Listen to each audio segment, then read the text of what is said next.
Ever notice how the people we assume will always be there are often the ones we accidentally forget to call? Funny how that works until suddenly it doesn't work anymore. You're standing in your kitchen on a random Tuesday, probably making coffee or packing lunches, and your phone buzzes with the kind of news that turns everything sideways. Your sibling, the one who knew every embarrassing phase you went through, every secret handshake you invented, every late night conversation about nothing and everything, they're gone. Now imagine rewinding. Picture yourself at 8 years old, sharing a room, stealing each other's snacks, building forts out of couch cushions like you're architects of some blanket empire. Back then, you had all the time in the world, or so you thought. Fast forward to adulthood, and suddenly you're drowning in mortgage payments, parent-teacher conferences, grocery lists that never end. Your sibling? They became that voice on the other end of occasional phone calls, birthday texts, maybe holiday dinners, if schedules aligned. When did that happen? Here's the thing nobody tells you about growing up. The people who shaped your entire childhood can somehow become strangers you deeply love but rarely see. It's not intentional. It's just life doing what life does, pulling you in 1,000 different directions at once. You tell yourself, there's always next month, next summer, next year. You'll plan that trip you keep talking about. You'll have that long catch-up session. You'll recreate one of those random adventures you used to have when your biggest responsibility was remembering to feed the family dog.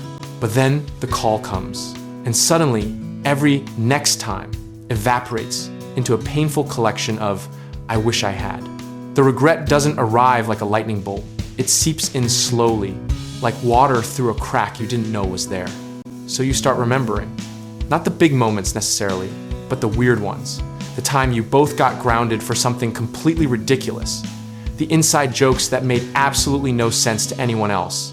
The way they'd know exactly what you meant with just a look across the dinner table. You realize your sibling wasn't just family, they were your first best friend, your partner in crime, your built-in witness to everything that made you, you.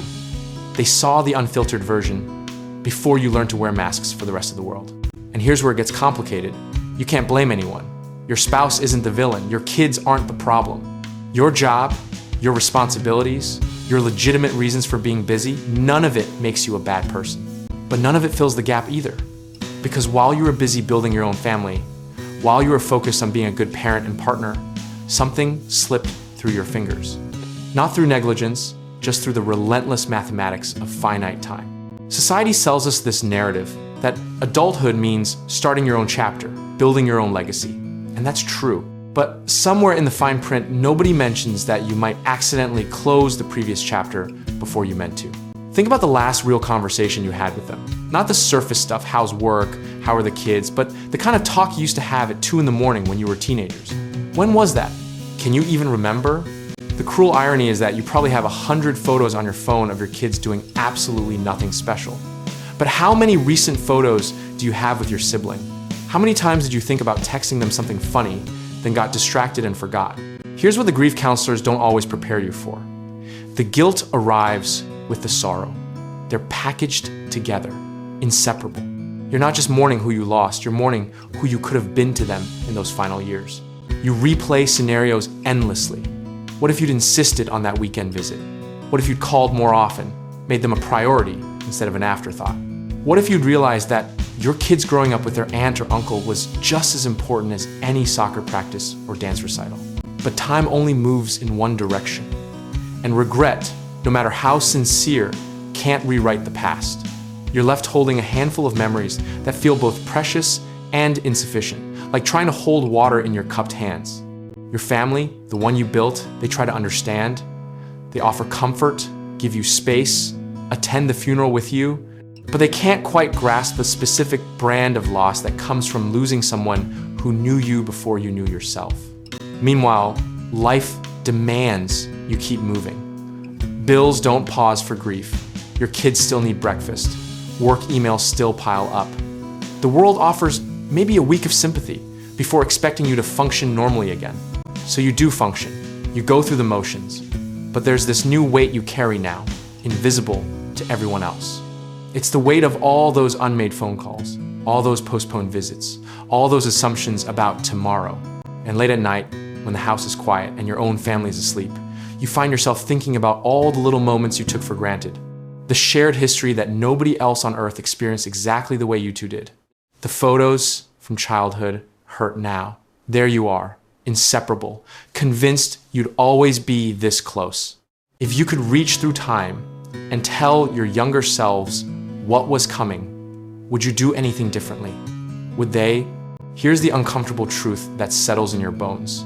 You can't get this one back. You can make changes going forward, call your other relatives more, prioritize relationships differently, but this specific regret is permanent. It's a scar that never fully heals. Some people say grief gets easier with time. Maybe that's true, but regret? Regret has a way of ambushing you on random Tuesdays, in grocery store aisles, when a song comes on that you both used to love. It shows up uninvited and reminds you that some mistakes can't be fixed with apologies or second chances. You wonder if they knew. Did they feel the distance growing? Did they wish for more time together too? Or were they equally caught up in their own busy life? These questions haunt you because now you'll never know the answers. So you're left with this, a childhood's worth of shared memories, a handful of recent interactions that feel painfully sparse, and an endless supply of what-ifs. The person who knew you longest is gone, and you can't shake the feeling that you let them down right when staying connected mattered most. That's the price of assuming there's always tomorrow. Sometimes tomorrow runs out, and all you're left with is the echo of your younger self's laughter, mixed with the deafening silence of all those conversations you never got around to having. The story doesn't end cleanly. Grief doesn't resolve with a lesson learned or a silver lining discovered. You just carry it forward, this uncomfortable truth about priorities and time and how easy it is to lose track of the people who helped make you who you are. And every single day, you live with the knowledge that you can't go back, you can only do better with whoever's left.